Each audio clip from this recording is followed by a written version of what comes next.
Je me rendais compte que ce que je faisais n'avait pas d'impact. Ok, donc pour toi, Je travaillais dans- être ingénieur en France, ça n'avait pas d'impact pour toi?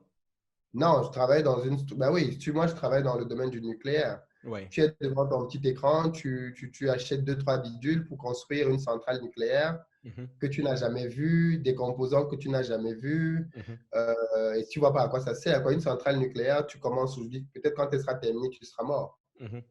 Tellement ça prend de temps à être construit. Donc, j'avais pas le sentiment que je faisais quelque chose qui avait du sens et qui avait en plus du sens pour moi.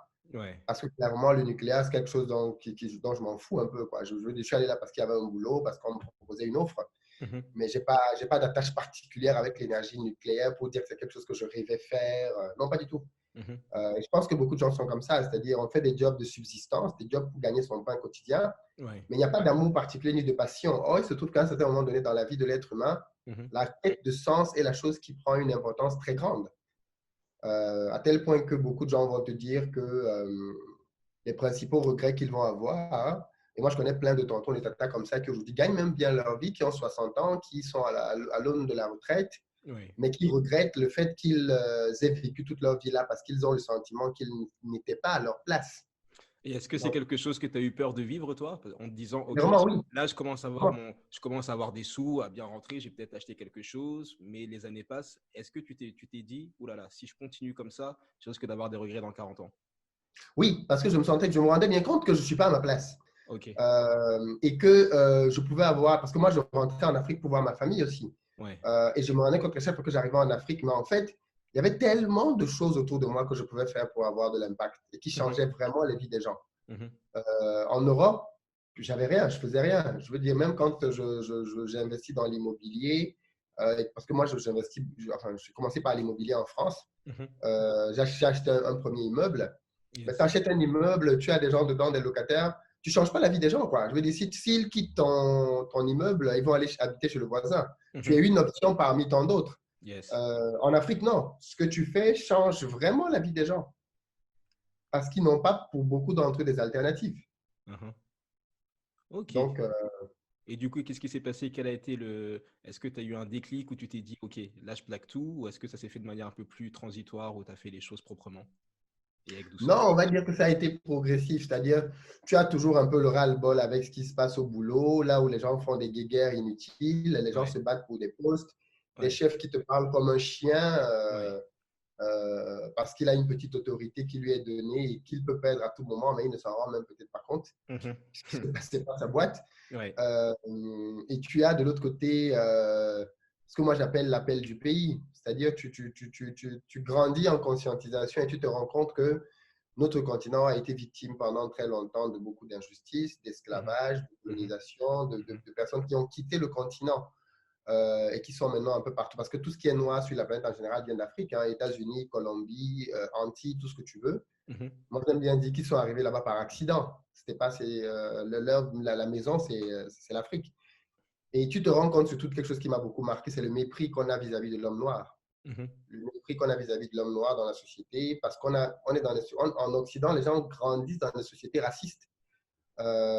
Parce que le racisme n'est pas, c'est pas le racisme de base, Mhm. mais c'est quelque chose qui est très discret. C'est-à-dire, en Occident, on grandit avec une image du noir qui est la personne qui est inférieure au blanc. Et c'est distillé subtilement. Quand tu vois des films, le noir a toujours le rôle du gars qui est dans la banlieue, le gars qui vole, le gars qui est dealer. Tu n'as pas de film Ouais. en France. Là où le noir est chef d'entreprise, il gagne beaucoup de millions, il est valorisé, ainsi de suite. Ça n'existe pas. Donc, forcément, les gens grandissent avec l'image du noir, même indirectement, en fait, hein, Mhm. de ce que le noir, c'est le gars dont il faut se méfier parce que c'est un potentiel voleur, potentiel agresseur, potentiellement quelqu'un qui n'est pas instruit. Mhm. Et donc, forcément, les gens grandissent avec cette image-là, avec quelques blagues racistes, le bougnoul, tout ce que tu veux. Euh, et donc, tu es confronté à ça. Tu es confronté à une société qui te méprise, une société dans laquelle tu as besoin de faire plus, et puis une société dans laquelle tu vois d'autres frères noirs en lutte d'identité, notamment les frères, les frères qui sont nés et qui ont grandi en France, Mhm. qui pour beaucoup se rendent bien compte que, à part la nationalité, ils n'ont pas beaucoup de choses de français. Ok, il y a la langue, mais le pays, quand ça ne va pas, leur rappelle bien que vous n'êtes pas chez vous ici, quoi. Et donc, tout ça Mhm, te fait réfléchir. En tout cas, moi, ça me fait beaucoup réfléchir et je me dis, est-ce que c'est la société dans laquelle je veux que mes enfants grandissent? Est-ce que mhm, il y a des choses très intéressantes, hein, très bonnes en France.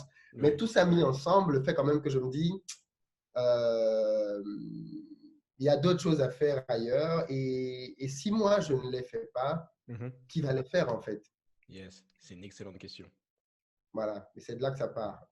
Ok, donc par quoi est-ce que tu as commencé? Tu m'as dit que tu avais commencé par l'immobilier ou enfin par quoi tu as Au commencé? début, j'achetais des terrains. Je continue d'ailleurs d'acheter des terrains. C'est la base, hein, l'achat des terrains en Afrique, parce que les terrains prennent rapidement de valeur. Ok. C'est plutôt que de mettre l'argent dans un livret à qui te rapporte 10, 15, c'est quoi, 10%, qu'est-ce que je raconte? 0,75, maintenant c'est 0,50%. Il Mhm, faut savoir qu'en Afrique, j'ai acheté un terrain, l'avant-dernier terrain, parce que j'achète à peu près un ou deux terrains par an, des gros mhm. terrains. J'ai Ouais, acheté un terrain l'année dernière qui m'a coûté à peu près 100 000 euros. ouais. Mais quelques jours après, on me proposait déjà 130 000 euros dessus. 30 000 euros en quelques jours de gain. Mhm. Donc, C'est un autre monde.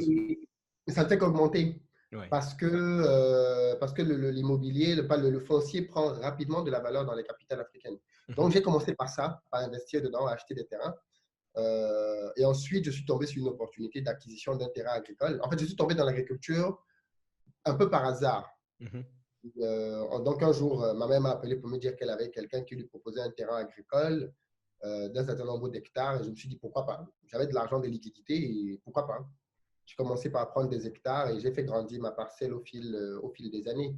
mhm. Et c'est comme ça que je me suis retrouvé à faire de l'agriculture, de l'élevage dans mon champ, à recruter du personnel, à former des gens, ainsi de suite. Et tout a changé à partir de là. Ok, et ça c'était quand?